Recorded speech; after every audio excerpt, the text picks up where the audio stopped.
Hello students, welcome to IFAS। My name is Ajay Kumar. I teach commerce at IFAS। फिलहाल हम लोग रफ्तार series की बात कर रहे हैं और अब तक तो आपको पता लग गया होगा, रोज़ शाम 5 बजे आपको देखने को मिलती है अलग अलग फैकल्टी से 10 यूनिट से 10 क्वेश्चन अपने UGC नेट पेपर 1 पे। सो मेक श्योर और आई होप आप रेगुलरली फॉलो कर रहे हो इस चीज़ को, क्योंकि यहाँ पर आपको हर एक यूनिट से एक क्वेश्चन देखने को मिलता है, तो आपका माइंड एक यूनिट से दूसरे यूनिट से तीसरे यूनिट पे चल रहा होता है, and that is how it goes in the exam as well, right. So let's start today's Raftaar series. सबसे पहला क्वेश्चन आपके स्क्रीन पे ये रहा, और जब भी आप क्वेश्चन पढ़ते हो तो make sure to pause the video, उसके बाद अपना आंसर चूज करो, उसके बाद प्ले करो और आंसर चेक करो अपना, right. Which of the following are the examples of asynchronous communication. पूछा गया है निम्नलिखित में से कौन सा उदाहरण अतुल्यकालिक संचार का उदाहरण है। Blog, podcast, electronic mail, discussion forum और हमारे फोन कॉल्स। एसिंक्रोनस कम्युनिकेशन का उदाहरण पूछा गया है, तो यहाँ पे मल्टीपल आंसर्स हैं and the answer would be, pause करो, okay, and the answer would be blog हो जाएगा हमारा, पॉडकास्ट हमारा एसिंक्रोनस होता है, इलेक्ट्रॉनिक मेल हो गया जहाँ पे आप बाद में पढ़ते हो, पहले भेज देते हो फिर बाद में अपने टाइम से पढ़ते हो, डिस्कशन फोरम जहाँ पर क्वेश्चन पूछे जाते हैं और कोई भी आकर उसको आंसर कर सकता है, डिस्कशन फोरम। जो फ़ोन कॉल्स होता है, अगर मैं आपको कॉल करता हूँ तो हमारी बात जो होती है वो एक ही टाइम पर हो रही होती है, सो दैट इज़ सिंक्रोनस कम्युनिकेशन। यहाँ पे देखो, यहाँ पे 2:30 बजे हुए हैं जब इस लड़की ने कोई मेल या मैसेज किया होगा, इसने 10:10 पर रात को इसने मैसेज पढ़ा है। That is how asynchronous communication is. Asynchronous मतलब क्या हो गया, अलग अलग टाइम पे, जब एक ही टाइम पे कम्युनिकेशन नहीं हो रही है उसे एसिंक्रोनस कहते हैं। चलो, moving to the next question. Arrange the following steps of learning process in the ascending order. तो बेसिकली यहाँ पर पढ़ने की प्रक्रिया को निम्नलिखित चरण के व्यवस्थीकरण कर आरोही क्रम में। I am really sorry for the fonts here, यहाँ पर मैं लेकर ठीक से आया था बट फोन्ट यहाँ पर नहीं दिख रहा है ठीक से। आई होप आप मैनेज कर लोगे। आरोही क्रम में बेसिकली लिखना है, असेंडिंग ऑर्डर में। तो लर्निंग प्रोसेस का असेंडिंग ऑर्डर क्या होगा, पहले आप क्या करते हो, उसके बाद क्या होता है, उस तरीके से आगे बढ़ना है। असेंडिंग ऑर्डर में लर्निंग का प्रोसेस को जोड़ना है। Pause the video, choose your answer और फिर हम लोग आंसर की तरफ पढ़ेंगे, ठीक है। यहाँ पे सबसे पहले क्या होती है, जब आप कुछ लर्न करना चाहते हो तो पहले क्या आता है, पहले आप मोटिवेट होते हो, आपकी एक नीड होती है ना, कि मुझे ये चीज़ सीखनी है, दैट इज़ नीड, ठीक है। तो ए से हमको पता लग जाता है कि सेकंड हमारा आंसर यहाँ पर हो जाएगा। अब पूरा प्रोसेस देख लो, पहले हम मोटिवेट होते हैं या हमारी कोई नीड होती है किसी चीज़ को लर्न करने की, उसके बाद हम लोग क्या करते हैं, उसके बाद हम लोग बच्चों एक गोल बनाते हैं कि हमको इस तरीके से पढ़ना है, ये चीज़ पढ़नी है, ये चीज़ लर्न करनी है, दैट इज़ द गोल। उसके बाद आप क्या करते हो, रेडी हो जाते हो। रेडी होने के बाद आप लर्निंग सिचुएशन ठीक तरीके से रखते हो, कहाँ पर आप लर्न करना चाह रहे हो, किस तरीके से पढ़ने वाले हो, किस तरीके से समझने वाले हो उस चीज़ को, ठीक है। And then comes the interaction. तब फिर आप क्या करते हो, इंटरैक्ट करते हो।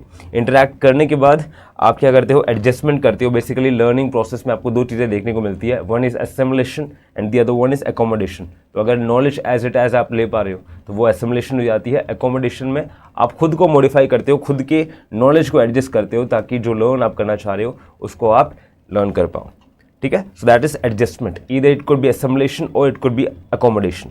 उसके बाद एक बार असेंबल कर दिया आपने, एडजस्ट कर लिया है अपने, उसके बाद आप क्या करते हो, चेंजेस लेकर आते हो, मॉडिफिकेशन लेकर आते हो और एंड में फिक्सिट करते हो ना, फिक्स कर देते हो। सो मोटिवेशन और नीड पहले होगा, उसके बाद आप क्या करते हो, गोल बनाते हो, फिर रेडी हो जाते हो, फिर इंटरैक्ट करते हो, उसके बाद लर्निंग सिचुएशन देखते हो, उसके बाद क्या करते हो आप, लर्निंग सिचुएशन के बाद आप एडजस्ट कर रहे होते हो। एडजस्ट के बाद आप कुछ चेंजेस, जो भी नेसेसरी चेंजेस आपको देखने को मिलते हैं लर्निंग में, that goes and at the end fixation, ठीक है। That is the process of our learning process in the ascending order.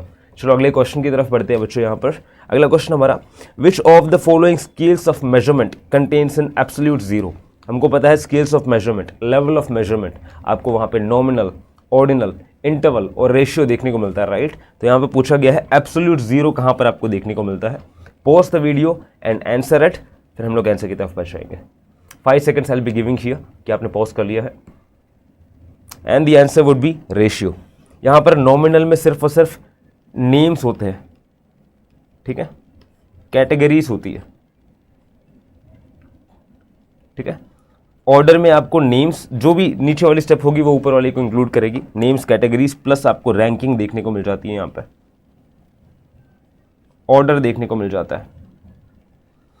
Interval की बात करें तो यहाँ पे आपको सिग्निफिकेंट डिफरेंस देखने को मिल जाता है, बेसिकली डिफरेंसेस देखने को मिल जाते हैं, जैसे 10 से 20 के बीच में, 10 से 20 के बीच में, है ना, 10 to 20। Now that is what, that is an interval, this gap of 10 over here. इस तरीके से this a significant difference that is found in the interval. यहाँ पे प्लस माइनस आप कर पाते हो।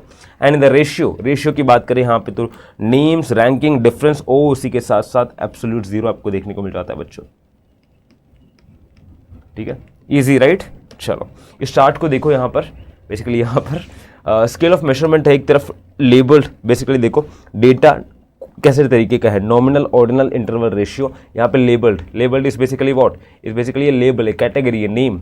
तो वहाँ पे नॉमिनल में होता है, ऑर्डिनल में देखने को मिल जाएगा, इंटरवल में देखने को मिल जाएगा, रेशियो में देखने को मिल जाएगा। फिर बात करें मीनिंगफुल ऑर्डर, जहाँ पर रैंक की बात कर रहे हैं, मुझे आइसक्रीम, मुझे कॉफ़ी और मुझे पानी बहुत पसंद है, तो मुझे सबसे ज़्यादा पानी पसंद है, दैट वुड बी रैंक्ड 1। उसके बाद मुझे कॉफ़ी बहुत पसंद है, that would be rank 2। Ice cream मुझे सबसे कम है, वो तीसरे नंबर पर चली जाएगी। तो वहाँ पे जो आप ऑर्डर देख रहे हो, जो रैंकिंग देख रहे हो, उसका कुछ मतलब होता है। सो मीनिंगफुल ऑर्डर हमारे नॉमिनल में नहीं देखने को मिलता, ऑर्डर में होगा, इंटरवल में होगा, रेशियो में होगा। And then we if you go through the meaningful differences, basically that is the significant difference, 10, 20, 20 से 30, 30 से 40, जहाँ पे आपको देखने को मिलता है। तो नॉमिनल में वो चीज़ नहीं होती, ऑर्डिनल में वो चीज़ नहीं होती, इंटरवल में होती है और रेशियो में होती है। और true zero, basically true zero का मतलब है एब्सोल्यूट जीरो, स्टार्टिंग पॉइंट जहाँ पर आपको देखने को मिलेगा, तो वो यहाँ पर तीनों पे गायब रहता है और हमारे रेशियो में आपको देखने को मिलेगा। So understand this with the help of diagram, Venn diagram. ये हमारा क्या हो गया बच्चों, ये हमारा नॉमिनल हो गया, राइट। ये हमारा क्या हो गया, ऑर्डिनल हो गया। ये हमारा इंटरवल हो गया और ये हमारा क्या हो गया बच्चों, रेशियो हो गया। तो सिंपल सी बात है, रेशियो में इंटरवल, ऑर्डिनल, नॉमिनल दोनों रहेगा, तीनों रहेंगे। इंटरवल में ऑर्डिनल और नॉमिनल रहेंगे, है ना। ऑर्डर में आपको ऑर्डर रहेगा और नॉमिनल रहेगा, नॉमिनल में सिर्फ और सिर्फ नॉमिनल रहेगा। This is how it goes, है ना। बड़े वाले वेन डायग्राम से छोटे वाले वेन डायग्राम में अगर आता है, सबसेट बन जाता है वो उसका। So that is possible but not the other way round. चलो वेरी नाइस, अगले क्वेश्चन की तरफ बढ़ो बच्चों। अगला क्वेश्चन हमारा, विच of the following Which informal fallacy is committed in the following statement? Of course, you want XYZ toothpaste.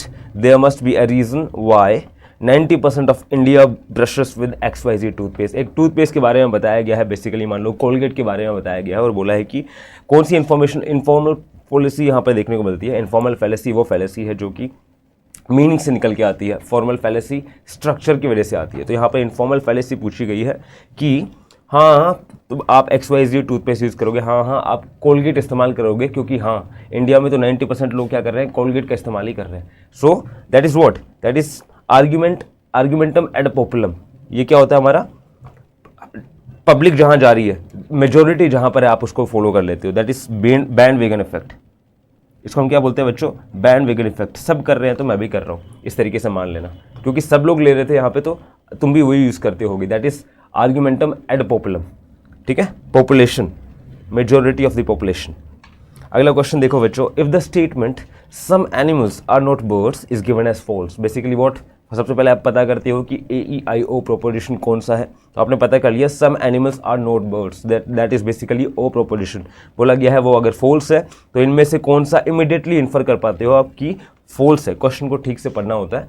True लिखा है, फॉल्स लिखा है, कैन लिखा है, कैन नॉट लिखा है, आर लिखा है, आर नोट लिखा है, ये चीज़ प्लीज़ ध्यान में रखनी।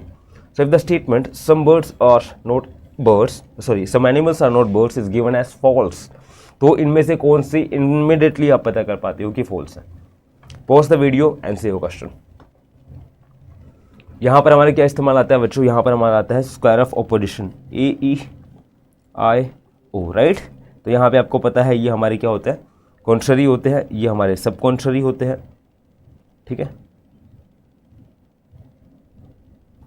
ये हमारे क्या होते हैं, कॉन्ट्राडिक्टरी होते हैं,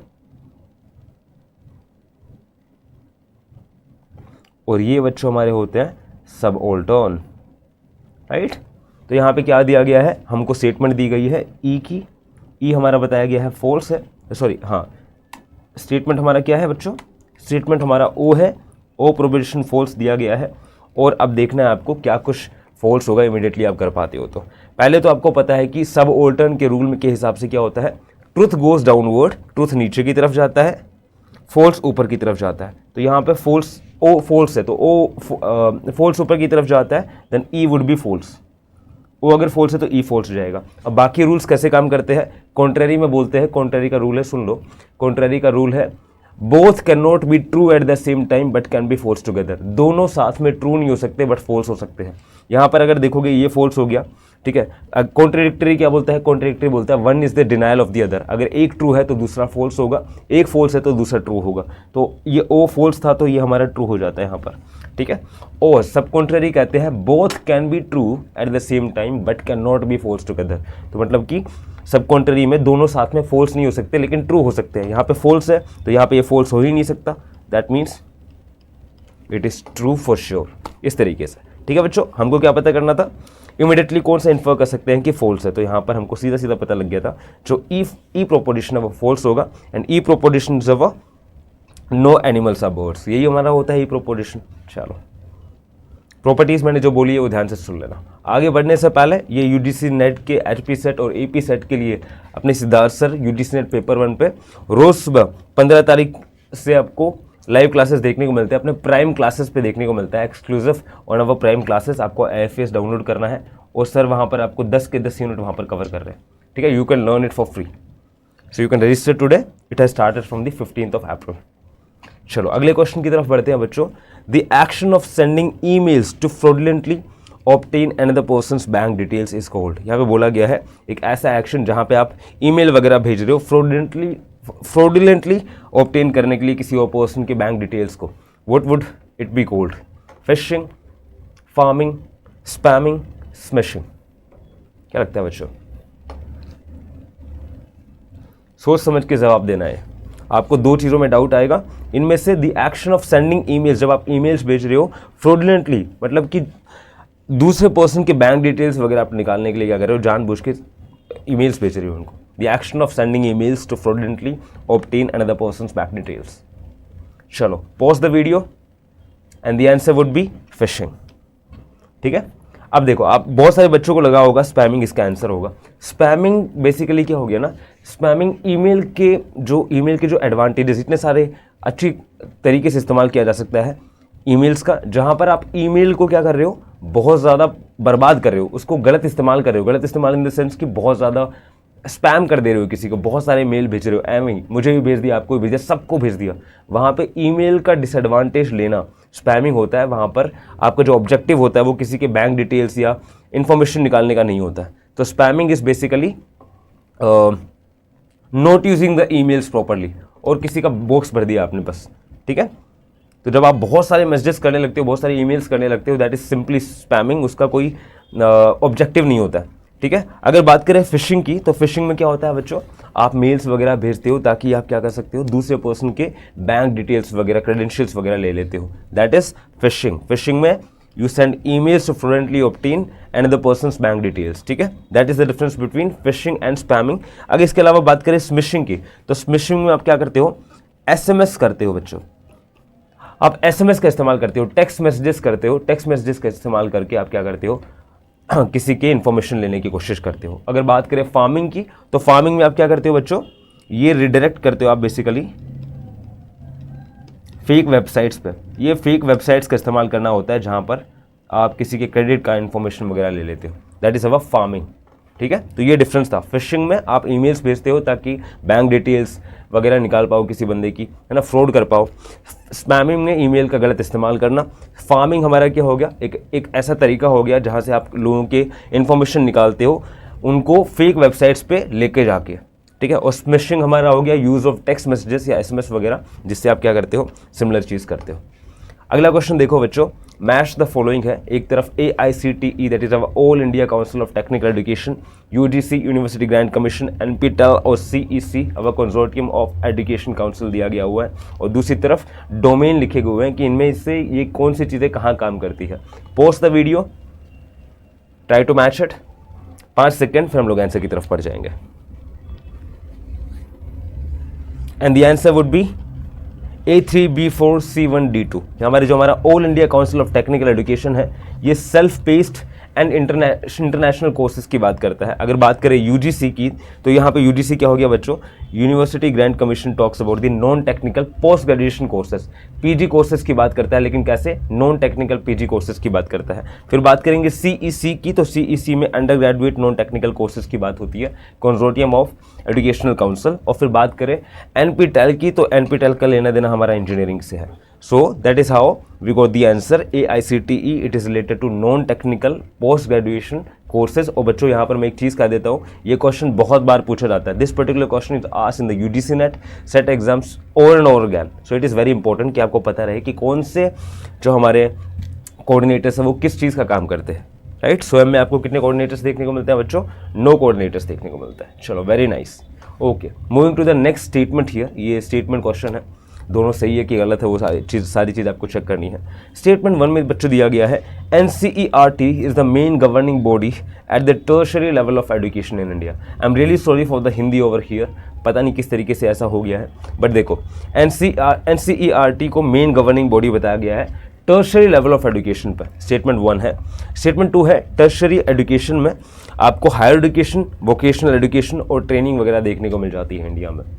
तो 2 स्टेटमेंट है, you will have to choose whether दोनों सही है या दोनों गलत है, एक सही है दूसरी गलत है, इस तरीके से।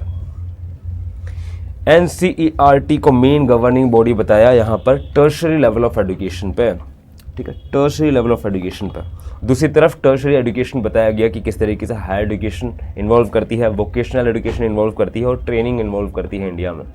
चलो pause the video and the answer would B statement 1 is incorrect but the statement 2 is correct. यहाँ पे NCERT जो है वो main governing body tertiary level के लिए नहीं है। टर्शरी लेवल इंक्लूड्स कॉलेजेस वगैरह, वहाँ पे NCERT काम नहीं करता। NCERT सिर्फ 10वीं 12वीं तक रहता है, तो स्टेटमेंट 1 वुड बी फॉल्स। लेकिन टर्शरी एजुकेशन की बात करो तो यहाँ पे आपको higher education, that is basically what, bachelors, ठीक है, वोकेशनल एजुकेशन जो सीखने वाली चीज़ें होती है, BBA हो गया, या फिर ऐसे कोर्सेज जहाँ पे आपको स्किल सीखने को मिलती है और ट्रेनिंग वगैरह होगी, वो सारे हमारे टर्शरी एजुकेशन का पार्ट बन जाती है। So statement 2 would be correct. Statement 1 false है, statement 2 correct. Moving to the next question, ये भी स्टेटमेंट टाइप क्वेश्चन है। स्टेटमेंट 1 यहाँ पे दिया गया है, in many cases both organisms and human infrastructure will not be able to move or adapt quickly enough to changing climate। यहाँ पे बताया गया है जिस तरीके से क्लाइमेट बदल रहा है, मौसम बदलाव आपको देखने को मिलता है, तो बहुत सारे केसेस में ऐसा होगा, ना ही ऑर्गेनिजम्स ना ही हमारे ह्यूमन की जो इंफ्रास्ट्रक्चर, जो हमारी चीज़ें बनाई गई है हमारे द्वारा, ठीक है, उन दोनों ही चीज़ों के लिए मुश्किल हो जाएगा या फिर थोड़ा सा वो एबल नहीं होंगे कि वो जल्दी जल्दी अडेप्ट कर पाए, चेंजेस लेके आ पाए खुद में बदलते मौसम के साथ। इस तरीके से दिया गया है स्टेटमेंट 1। और स्टेटमेंट 2 में लिखा हुआ है, infectious diseases are likely to increase as a result of global warming. Global warming की वजह से बहुत सारे संक्रमण डिजीजेस जो होते हैं, जो एक से दूसरे लोगों की तरफ पहुंच जाते हैं, वो बहुत देखने को मिलेंगे। यही हमारा स्टेटमेंट 1 और स्टेटमेंट 2 है। चलो pause the video and the answer would B yes, both the statement would be correct, कि बहुत सारे केसेस में ऑर्गेनिजम्स भी हो गए और जो ह्यूमन इंफ्रास्ट्रक्चर, लोगों के द्वारा जो बनाई गई चीज़ें हैं, उन दोनों के लिए ही थोड़ा मुश्किल हो जाएगा जल्दी जल्दी अडेप्ट करना, जल्दी जल्दी खुद में चेंजेस लेके आना बदलते क्लाइमेट के साथ। उसी के साथ साथ बहुत सारे इन्फेक्शियस डिजीज आपको देखने को मिल जाते हैं अगर आप ग्लोबल वार्मिंग के इंक्रीज होने से। चलो and this last question is for your homework, और आपको मुझे बताना है कि इसमें कौन सा आंसर करेक्ट होगा, है ना। बड़ा खतरनाक क्वेश्चन है ये। Nisha while going to her college in a car drove 20 kilometres towards north and then 15 kilometres towards west. Basically logical reasoning का सवाल है, डायरेक्शन का सवाल है। So make sure to answer this. थोड़ा सा मैथमेटिक्स भी है, तो आप इसको कोशिश करना इसको जवाब देने की, और कॉमेंट में प्लीज़ इसका आंसर देना। मैं ये छोड़ के जाऊँगा अभी। आगे बढ़ने से पहले बेसिकली यहाँ पर हम, क्योंकि HP सेट EP सेट वगैरह नज़दीक आ रहे हैं, तो यहाँ पर IFAS exclusive online test series लेकर आया है अपने बच्चों के लिए, जहाँ पे paper 1 management, commerce, geography, English, computer science, economics, ये सारे चीज़ों की टेस्ट सीरीज़ आपको देखने को मिलती है। अगर आप कूपन कोड IFAS 30 इस्तेमाल करते हो अपने IFS पे, so you can buy it at 99 rupees only. So make sure to check it out, ठीक है बच्चों। ये अपने NTA के UGC नेट टॉपर्स है, जिन लोगों ने IFS से पढ़ के अपने नेट JRF को क्वालिफाई किया है। So make sure to join us on our IFAS where learning meet success, right बच्चों। I will be seeing in the next video. तब तक ये आपका क्वेश्चन रहा बच्चों, ठीक है। Make sure to answer this in the comment section. Thank you.